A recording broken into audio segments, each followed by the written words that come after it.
Hi guys, hope so आप अच्छे होंगे। Linear equation in two variables का नेक्स्ट लेक्चर लेके आया हूँ।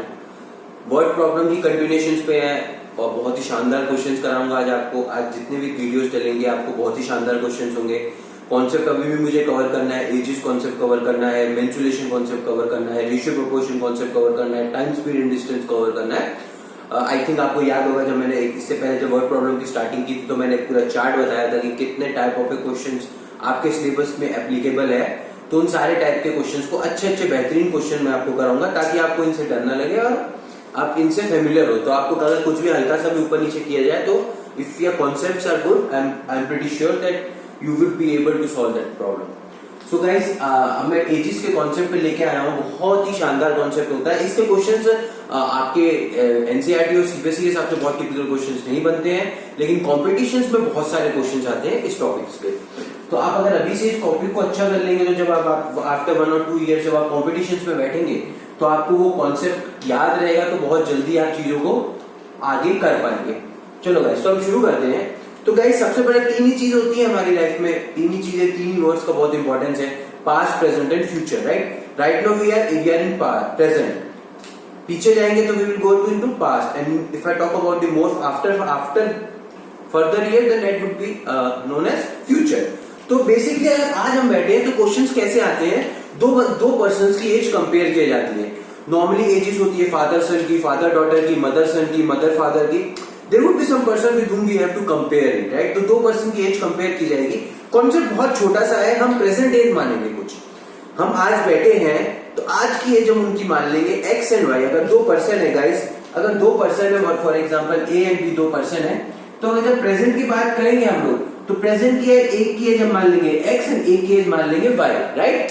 अगर आज आपकी एज फॉर एग्जांपल 15, 20 इयर्स है, 18 इयर्स है, 16 इयर्स है, जो भी आज आपकी फॉर एग्जांपल लेट 15 इयर्स आपकी एज है, तो कॉन्सेप्ट क्या है गाइस, बहुत ही छोटा है। आपकी जिसकी कंपेयर, जैसे फॉर एग्जांपल चलो फादर और सन का कंपेयर करते हैं।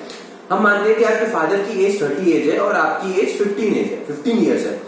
अगर क्वेश्चन में लिखा जा रहा है कि आप प्रेजेंट में आपने एक्स और वाई माने, because that you have to find out, right. So मैं आपको एग्जांपल दे देना चाहता हूं। एक्स और वाई को भूल जाओ, पहले कॉन्सेप्ट को समझो। अगर फॉर एग्जांपल आज आपकी एज 15 है, फादर की एज 30 है और 5 साल पहले बोली जाए, 5 साल पहले कुछ कंपैरिजन दिया जाए, तो आप बस इतना बताइए 5 साल पहले कितनी एज होगी आपकी और आपके फादर की। दोनों का माइनस होगा 5, राइट। क्योंकि आज आपकी 15 है तो 5 साल पहले क्या, तो फादर की एज कितनी होगी और आपकी एज कितनी होगी 10 और फादर की एज कितनी होगी 25, राइट। तो ये कॉन्सेप्ट बच्चे गलत कर देते हैं, छोटी सी मिस्टेक कर देते हैं। वो बोलते हैं 5 इयर्स अगो, तो वो क्या करते हैं, बट अपनी एज से तो -5 कर लेते हैं, फादर की एज से -5 करते ही नहीं है। ये छोटी छोटी मिस्टेक्स नहीं करनी, क्योंकि एज तो है वो दोनों की डिफरेंट होगी, राइट। आपकी एज जितनी थी, आपके फादर की जितनी एज है, उन दोनों की एज, आप और आपके फादर की 5 साल पहले दोनों की कम होगी, राइट। ये फॉर एग्जांपल 5 साल बाद बोली जाए, तो आज प्रेजेंट में बैठे हो और अगर फ्यूचर की बात की तो 5 साल बाद मतलब क्या होगी, पापा की एज 35 हो जाएगी और आपकी एज कितनी हो जाएगी 20। सिंपल सा कॉन्सेप्ट है गाइस। प्रेजेंट एज अगर हमने, अब ये टर्म्स होगी वैल्यूज के टर्म्स में जो आपको पता है। अब जब पता नहीं है, क्वेश्चंस कैसे आते हैं, प्रैक्टिकली जो क्वेश्चंस आपके मैथ में आएंगे वो किस तरह से आएंगे वो पता होना चाहिए आप लोगों को। वो क्वेश्चंस इस तरह से आएंगे कि प्रेजेंट में आपको इन दोनों की एज कितनी माननी पड़ेगी, x and y, right. Present में आपको इन दोनों की एज कितनी माननी पड़ेगी, एक्स एंड वाई। किसी से मैंने फॉर एग्जांपल एक्स मान लिया फादर की एज, ठीक है, और मैंने ये लिखा भी है एक्स मैंने मान लिया फादर की एज, और वाई मानिए बच्चों किसकी एज मानिए, मैंने सन की एज मानिए, वाई मानिए सन की एज, राइट।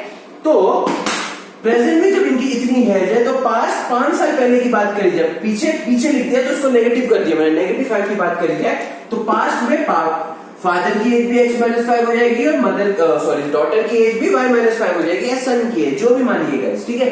यही अगर फ्यूचर की बात की जाए तो अगर +5 किया जाए, अगर +5 किया जाता है, मतलब फ्यूचर में बोला जाता है +5 साल बाद कुछ ऐसा होता है, तो पापा की एज भी x +5 हो जाएगी, फादर की एज भी x +5 हो जाएगी और सन की एज भी 5+ हो जाएगी, मतलब y है तो y +5 हो जाएगी। कॉन्सेप्ट बहुत छोटा सा है, मैं कहूंगा नहीं टिपिकल सा कॉन्सेप्ट है, बस बच्चे गलती क्या कर देते हैं इस कॉन्सेप्ट में, वो ये गलती कर देते हैं, एक पर्सन की एज तो माइनस कर देते हैं, एक पर्सन की एज को प्लस कर देते हैं, लेकिन दूसरा जिससे कंपेरिजन किया था फादर और सन हो, उनकी एज वो बिल्कुल भी चेंज नहीं करते हैं और यही दिक्कत दे देता है। चलो गाइस, हम इसके कॉन्सेप्ट पे क्वेश्चन समझते हैं तो आपको और क्लियर होगा मैं कहना क्या चाह रहा हूं, ठीक है।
गाइस छोटा सा क्वेश्चन है, बहुत टिपिकल क्वेश्चन नहीं है, बस आपको इंग्लिश आपको समझ में आती है तो इज वॉज वर्ड समझ में आता है तो आप उससे समझ जाएंगे। वॉज में बोला है तो पुरानी बात करिए, विल भी बोला है तो फ्यूचर की बात करिए, राइट। तो क्वेश्चन कुछ नहीं है, 5 year hence 5 साल आगे की बात करिए, फ्यूचर की बात करिए, the father's age will be 3 times, point देखने वाला है, father age will be 3 times age of the son. Guys मैंने आपको सबसे पहले बोला है हमें ये पता होना चाहिए कि लेट क्या करना है, हमें ये पता होना चाहिए कि हमें लेट क्या करना है। लेट क्या करना है guys, find the age of father and son. तो लेट मान लो x age age of father, ठीक है। पहले हमें लेट पता होना चाहिए, राइट। हमें कितने क्वेश्चन करा चुका हूं वर्ड प्रॉब्लम में, मैंने आपको बोला है पहले आपको ये पता जाना चाहिए कि लेट क्या करना है। तो फादर की एज x मान लिए तो हमने सन की एज मानी, let y as father age age of son, right. पहला पार्ट हो गया क्वेश्चन। अब दूसरा पार्ट है इक्वेशन बनाना, राइट। फिर आगे तो सोल्यूशन तो आप फटाफट कर ही लेंगे, इतने अच्छे से आप सॉल्व कर चुके हैं क्वेश्चन। अब मैंने बोला था फुल स्टॉप से पहले एक इक्वेशन बना देगा वो, और फुल स्टॉप के बाद एक और इक्वेशन बन जाएगी। पॉइंट टू बी नोटेड क्या है, 5 year hence मतलब क्या हुआ गाइस, अगर मैं चार्ट की फॉर्म में बताना चाहूं, आज अगर आप प्रेजेंट में बैठे हैं, प्रेजेंट में x एंड y मानी आपकी है, तो ये 5 year hence में चला गया, मतलब किधर गया गाइस, फ्यूचर में गया। कितना गया है, +5, राइट। तो आपको पता हो जाना चाहिए कि अब कितनी हो जाएगी। आपको ये चीज पता होना चाहिए, अगर 5 साल आगे फ्यूचर में गया है तो फादर की एज भी x+5 हो जाएगी और बच्चे की एज भी y+5। इस स्टेटमेंट से ये स्टेटमेंट आपके दिमाग में क्लिक हो जानी चाहिए, इस स्टेटमेंट से ये स्टेटमेंट क्लिक हो जानी चाहिए पहले ही कॉन्सेप्ट के हिसाब से। अब आगे कंडीशन क्या देता है उस पर ध्यान देंगे। 5 year hence, तो आप पहले लिख लीजिए या 5 year hence लिख दो,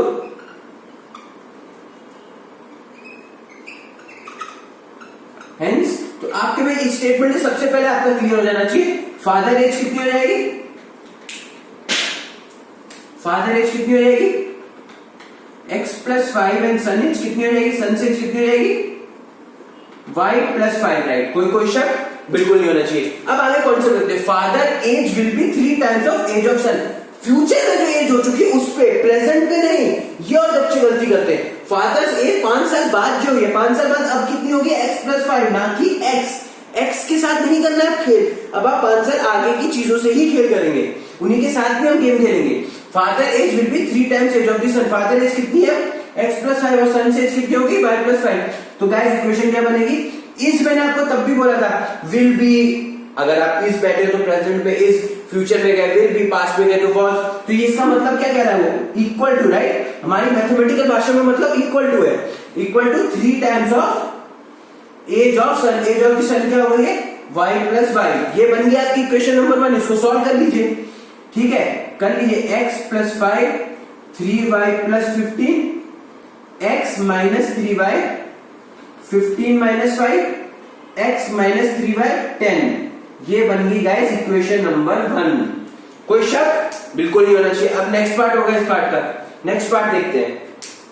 नेक्स्ट पार्ट क्या कह रहा है, 5 years अगो, 5 साल पीछे, मतलब गाइस प्रेजेंट में था तो अब कितना चला गया वो, पास्ट में चला गया। और पास्ट में कितना फिर गया वो, पास्ट में कितना गया, 5 साल, ठीक है, 5 साल ही पास्ट में गया है। तो गाइस आपको इस लाइन से सबसे पहले कॉन्सेप्ट से क्लियर हो जाना चाहिए, मतलब फादर की एज x-5 हो जाएगी और सन की एज y-5, राइट। चलो अब देखते हैं, फादर एज वॉज, मैंने आपको बताया एज वॉज मतलब इक्वल बता रहा है। अब जो फादर की एज होगी तो गाइस हम फटाफट लिख लेते हैं 5 years अगोज में फादर की एज और बच्चे की एज क्या हो जाएगी, फादर एज कितनी हो जाएगी, x-5, और सन की एज कितनी हो जाएगी, y-5, राइट। कोई शक बिल्कुल नहीं होना चाहिए गाइस। चलो अब इसको सॉल्व करते हैं। फादर एज वॉज मतलब इक्वल लग गया, फादर की एज अब कितनी हमारी, x-5, इक्वल लग गया। Was 7 times as old as son, son की एज कितनी हो जाएगी, y-5। इस पर सिंपल सी इक्वेशन है, इसको सॉल्व कर लीजिए। 7 5 35, x - 7y -35 + 5 कितना हो जाएगा, x - 7y -35 -30। ये बन गई इक्वेशन नंबर 2। इन दोनों इक्वेशन को सॉल्व करना है गाइस आप लोगों को, और इसका सोल्यूशन निकालना है। इन दोनों को सॉल्व करो। अब आपको फिर जब आप सॉल्व करोगे तो x एंड y निकल जाएगा, जो एक सन की एज होगी और ये फादर की एज होगी, राइट। प्रेजेंट एज ही निकालनी होती है हमें गाइस, कोई दिक्कत, कॉन्सेप्ट अगर मेरा क्लियर हो गया होगा तो ये क्वेश्चन सिंपल रहेगा। बच्चे बस यही गलती करते हैं, फादर की एज अब x नहीं रहेगी, अगर 5 साल पहले बोल दिए तो 5 साल जो पहले एज होगी उस पर इक्वेशंस बनेंगी। तो ये छोटा सा चार्ट आप अपने रफ में याद रख कर सकते हैं, एक छोटा सा चार्ट बना सकते हैं अपने स्टार्टिंग फेज में आपको, कि पता चले कि प्रेजेंट में एक्स है तो फ्यूचर में गया, तो सबसे पहले क्लिक कर जाना चाहिए ये माइनस में होगा, ये माइनस में होगा, पास्ट में गए, अगर फ्यूचर में गए तो प्लस, फिर आगे जो भी इक्वेशन दी जाए उस इक्वेशन से रिलेटेड हम उसको बदलेंगे। आप इन दोनों को सॉल्व कर लीजिएगा और आपका आंसर निकल जाएगा। चलो बच्चों, अब हम फटाफट आगे के क्वेश्चंस करते हैं सॉल्व। मैं ये इक्वेशन सॉल्व नहीं करवा रहा हूं क्योंकि ये इक्वेशन अब आप सॉल्व कर सकते हैं, बहुत ज्यादा चैप्टर्स, बहुत सारी वीडियोस डल चुकी हैं इस चैप्टर की जिसमें मैंने ये क्वेश्चन बहुत अच्छे से कराए हैं। चलो एक और क्वेश्चन देखते हैं, थोड़े डिफरेंट टाइप का क्वेश्चन है वो।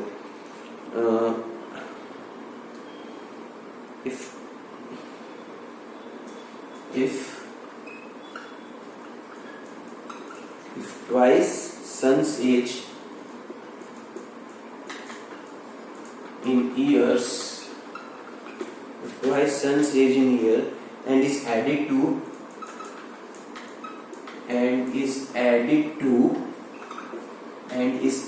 to father's age, और पापा की एज में फादर्स की एज में उस एज को ऐड कर दिया गया है, and is equal to father is sum is 70, इनका सम क्या है 70।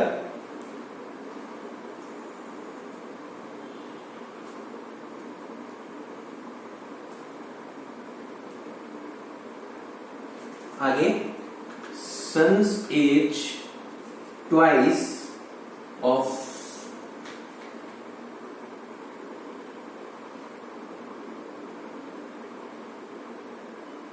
son's age twice of son age होगा ये,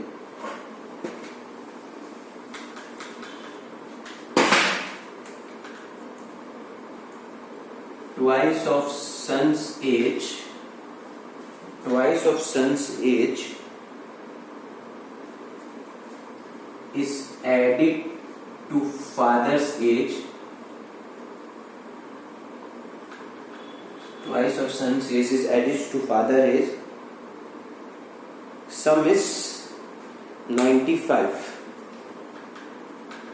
sum is 95। क्वेश्चन खत्म। Find age of son and father. अब ईयर से रिलेटेड नहीं दिया है क्वेश्चन, अब थोड़ा सा मैथमेटिकल भाषा में इक्वेशंस बना दिए, सिंपल क्वेश्चन है बच्चों। पर पहले सबसे पहले आपको लेट पता होना चाहिए। लेट क्या करना है भाई, जल्दी बताइए। एक्स होगा आपकी फादर की एज मान लीजिए आप, राइट, कोई शक नहीं होना चाहिए इस पार्ट में तो अभी तक। और वाई जो होगा वो क्या मान लेंगे हम, सन से एज, राइट। चलो बच्चों आगे करते हैं। कॉमा लग गया है ये, तो मतलब एक स्टेटमेंट यहां से लेके यहां तक होगी, तो एक इक्वेशन यहां बन जाएगी, एक इक्वेशन यहां बन जाएगी। चलो पहली इक्वेशन को ध्यान देते हैं। If twice of son's age in years is added to, एक सेकेंड गाइस,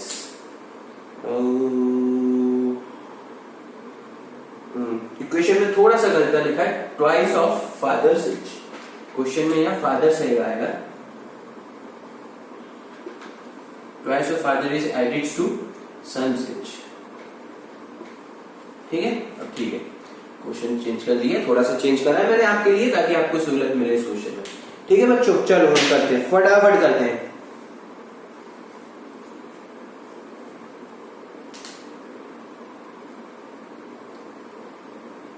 ठीक है, चलो अब हम करते हैं। If twice the son's age, son की एज को अगर दुगना किया जाए और इन ईयर्स में ऑब्वियसली, राइट। अब गाइस पिछले क्वेश्चन में भी जो एक्स एंड वाई निकलेगा ना, उसमें आपको लास्ट में जो भी निकला, फॉर एग्जांपल 10 निकला, तो आपको ईयर्स लिखना है, क्योंकि किसकी बात हो रही है, एज की बात हो रही है, तो यूनिट तो लिखने की जरूरत नहीं है। तो गाइस जब मैंने एक्स एंड वाई आपको निकालने को दिए थे, तो गाइस ये गलती मत कीजिएगा, मैं आपको बता रहा हूँ ईयर्स लिखिए, वरना आपको फालतू का आधा से 1 मार्क्स आपका कट जाएगा, क्योंकि आपने यूनिट ही नहीं लिखी। क्योंकि अंत में निकलेगा गाइस क्या, एज निकलेगी, राइट। तो इसलिए यूनिट जरूर लिखना साथ में।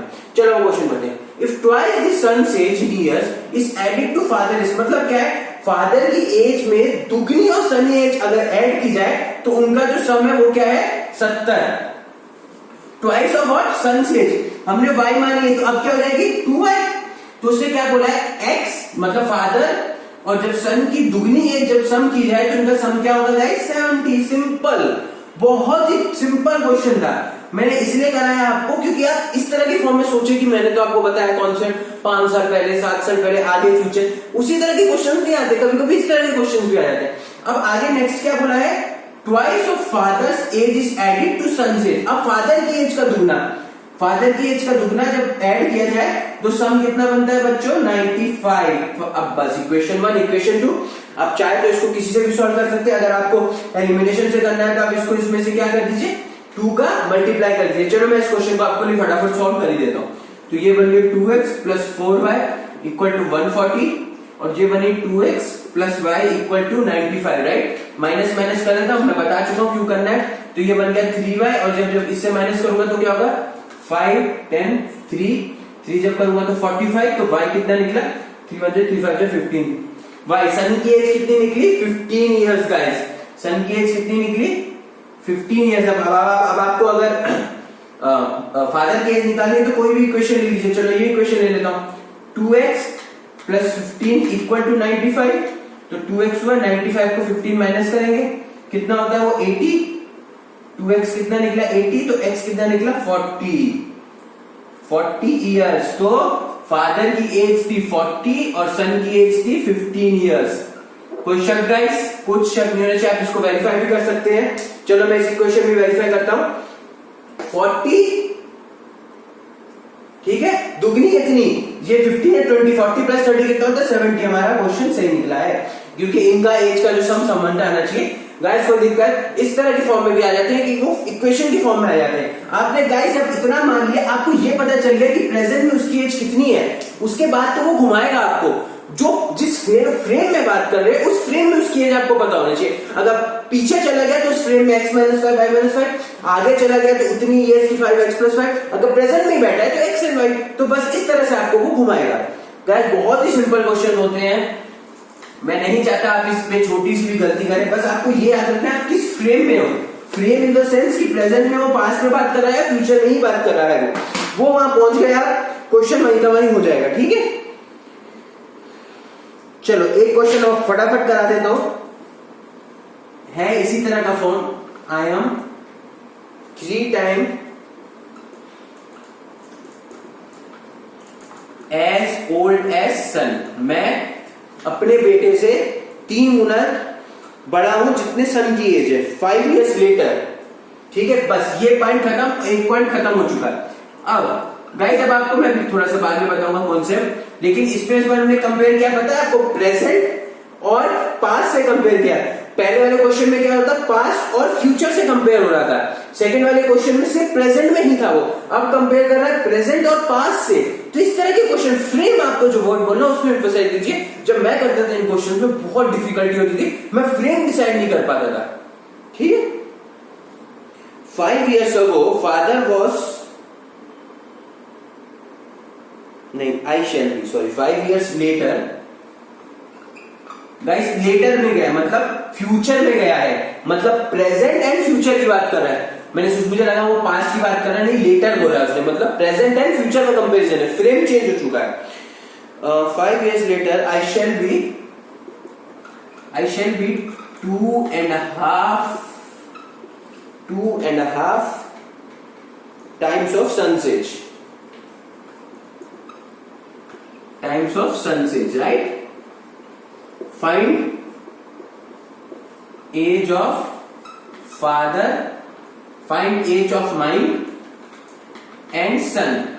अब पहले क्वेश्चन होता था पापा और बच्चे के, अब बंदे ने अपने को ही कंपेयर किया है, बट वो एक्चुअल में है क्या, वो खुद फादर ही है किसी अपने सन का, राइट। क्वेश्चन क्या है, I am 3 time as old as son, full stop. मतलब एक इक्वेशन बन जानी चाहिए। एक इक्वेशन बनाने से पहले बच्चों हमें क्या मानना है, लेट मानना है, राइट। तो लेट क्या मानेंगे, x equal to father's age, right, कोई शक नहीं होना चाहिए बच्चों अब तो, and y equal to son's age, right, son की एज हो जाएगी, राइट। फादर की एज x मान ली और y मान ली सन की एज। चलो अब पढ़ते हैं एक पॉइंट से, ये एक पॉइंट बन चुका है। I am 3 time as old son, मैं जितना एज का हूं उससे 3 गुना एज है मेरी एज, मेरे बच्चे से 3 गुना एज है, मतलब x तो हमने उसकी एज मानी है 3 गुना, मतलब गाइस क्या हुआ 3y।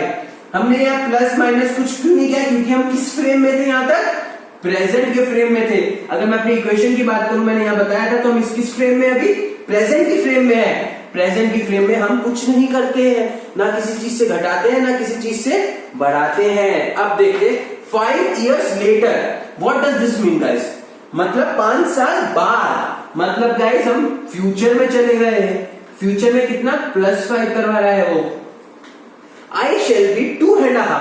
गाइस ये थोड़ा सा कॉम्प्लिकेटेड है, कॉम्प्लिकेटेड नहीं है, फ्रैक्शन के टाइम में बोल दिया।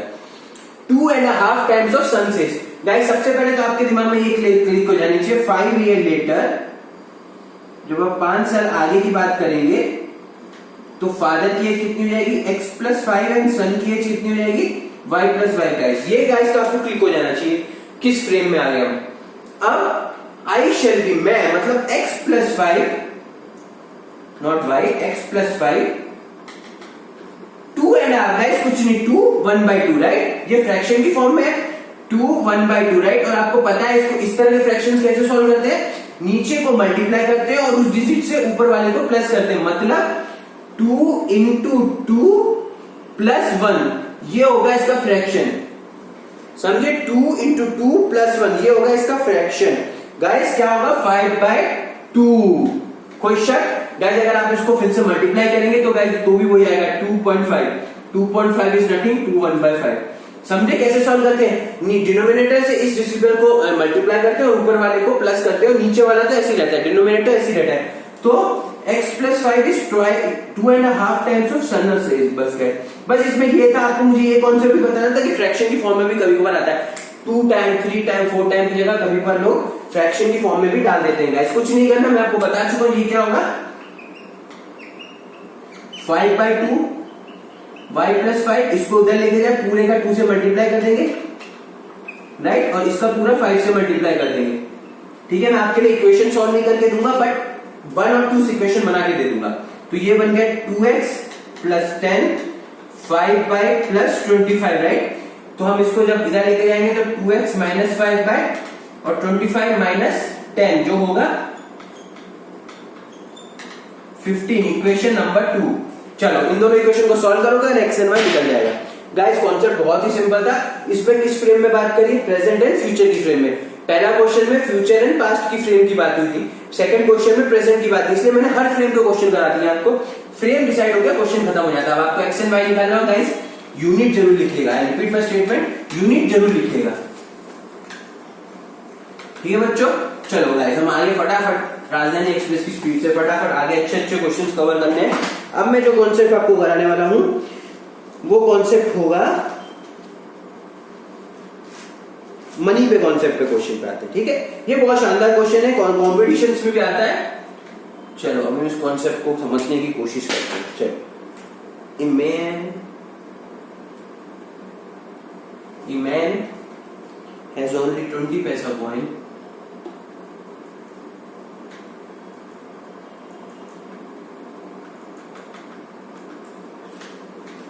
and 25 paisa coin.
चलो गाइस, ये क्वेश्चन बहुत शानदार क्वेश्चन है, क्योंकि इस तरह के क्वेश्चंस में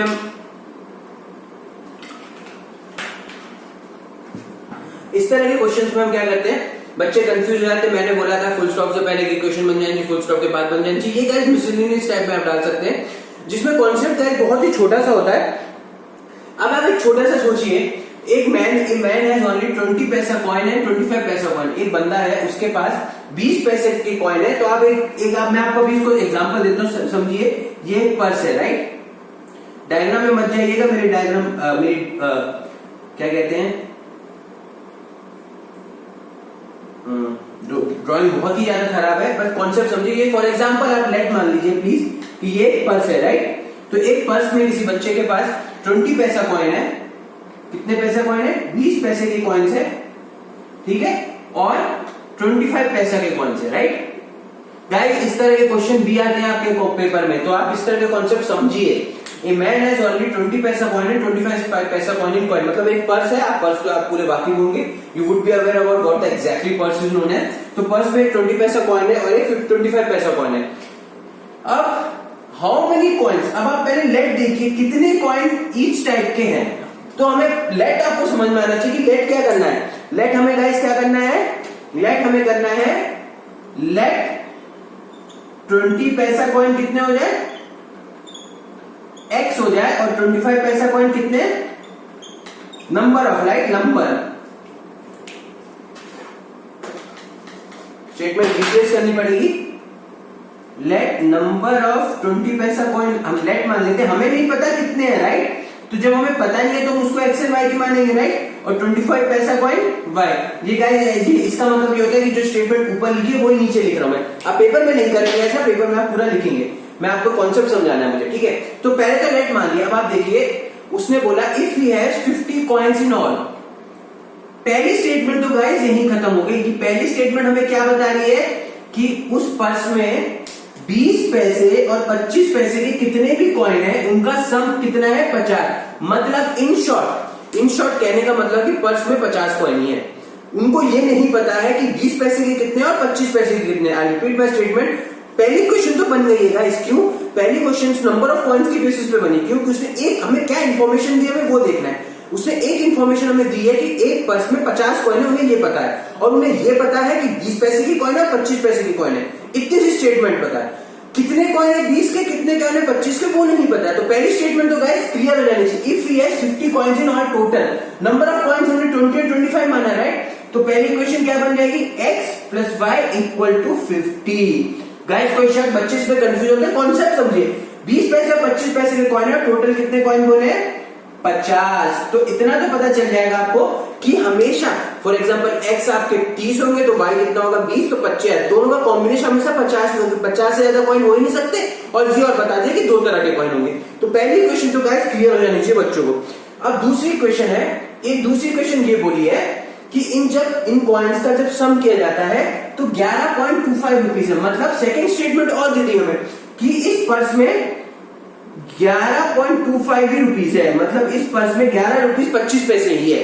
दो स्टेटमेंट दिए, दो स्टेटमेंट पे इक्वेशन निकालनी है।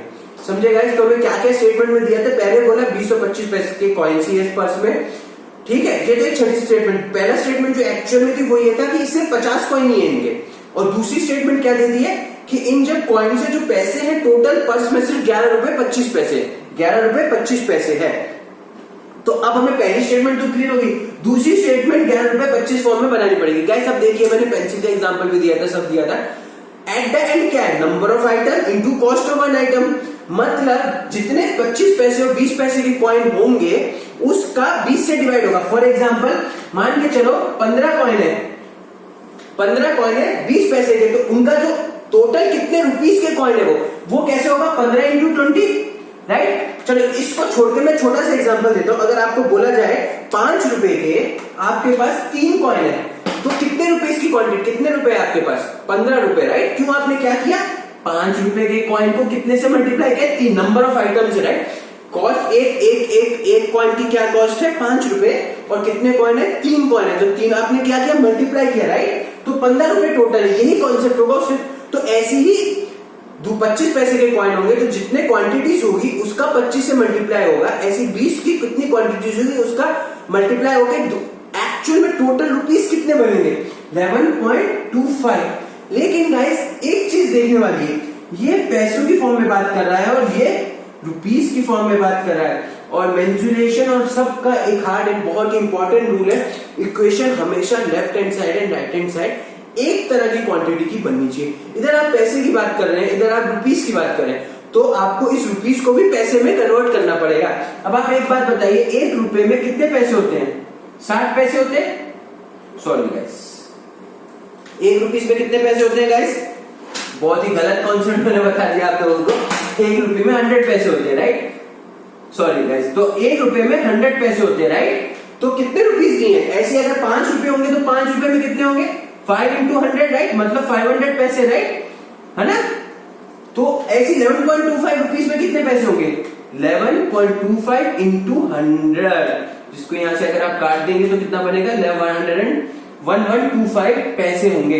तो LHS इसलिए कॉन्सेप्ट बहुत अच्छा है क्योंकि इसमें दो कॉन्सेप्ट पिक्चर में है। एक कॉन्सेप्ट तो मनी की कॉन्सेप्ट पे पिक्चर में आया, और जो दूसरा कॉन्सेप्ट पिक्चर में आया वो कॉन्सेप्ट किस चीज का पिक्चर में है कि left hand side and right hand side equal type of A quantity होनी चाहिए। Left hand side and right hand side equal type of A quantity होनी चाहिए, है ना? तो हम उस तरह के कॉन्सेप्ट को फटाफट करने की कोशिश करते हैं। तो गाइस पहली इक्वेशन जो बनेगी, पहली इक्वेशन हम देख चुके हैं। दूसरी इक्वेशन क्या बनेगी गाइस, जल्दी बताइए? 20 पैसा कॉइन इनटू x, राइट? कोई शक गाइस? बिल्कुल नहीं होना चाहिए। x plus 25 into y equal to 1125। कोई शक? इधर भी क्वांटिटी आप पैसे की फॉर्म में होगी, इधर भी पैसे की फॉर्म में होगी, मतलब 20x plus 25y equal to 1125 guys. ये कॉन्सेप्ट क्लियर हुआ? ये इक्वेशन नंबर 1 बनी, इक्वेशन नंबर 2 बनी। आप चाहे तो इसको सिंपल उससे कर सकते हैं, क्या? सब्स्टिट्यूशन से पहले x की वैल्यू उठाओ, 50 माइनस y यहां पुट कर दीजिए, वो आपको जो निकलेंगे वो नंबर ऑफ कॉइन्स निकलेंगे। 20 पैसा क्या, फिर 25 पैसे। क्या बहुत ही शानदार क्वेश्चन है ये। जब क्वेश्चन आता है बच्चे कंफ्यूज हो जाते हैं, पूरे कॉन्सेप्ट हिल जाते हैं। मैंने बोला था आपको फुल स्टॉप से पहले की इक्वेशन बनी चाहिए, वो कॉन्सेप्ट हिल गया। ये मनी की टर्म्स में आ रहा है, तो आप थोड़ा सा दिमाग लगाइए। इस तरह कॉन्सेप्ट करा चुका मैं। क्या कॉन्सेप्ट हमने इसमें इंपॉर्टेंट देखा? पहले तो left hand side right hand side एक जैसी क्वांटिटी होनी चाहिए। इधर पैसों की बात कर रहा है, उधर मनी रुपीस की बात कर रहे थे, रुपीस को पैसे में हमने कन्वर्ट किया। और equation 20x plus 25 bye guys आपको पता समझ में आ गया होगा। मतलब 5 रुपए और 10 रुपए के कॉइन दिए, तो अंत में अगर आपको 50 रुपए बोले हैं तो इनका जो सम होगा, जितने कॉइन 5 रुपए के होंगे, जितने कॉइन 10 के होंगे, उनका जो पैसों का सम होगा वो 50 रुपए के बराबर होगा। उसी तरह का कॉन्सेप्ट ये है। ये इक्वेशन 2, इक्वेशन 1, इसको सॉल्व कीजिए, नंबर ऑफ पॉइंट्स निकल जाएंगे। Thank you guys. Next lecture में आपको मैं टाइम, स्पीड एंड डिस्टेंस, बहुत ही इंपॉर्टेंट टॉपिक है और बहुत ही अच्छा टॉपिक है, उसके क्वेश्चंस कराने वाला हूं। और एक मिसलेनियस टाइप और एक रेशियो टाइप का क्वेश्चन है, एक्सपेंडिचर के बेसिस पे बच्चे बहुत कंफ्यूज होते हैं उस तरह के क्वेश्चन में, वो भी कवर करूंगा। Thank you guys.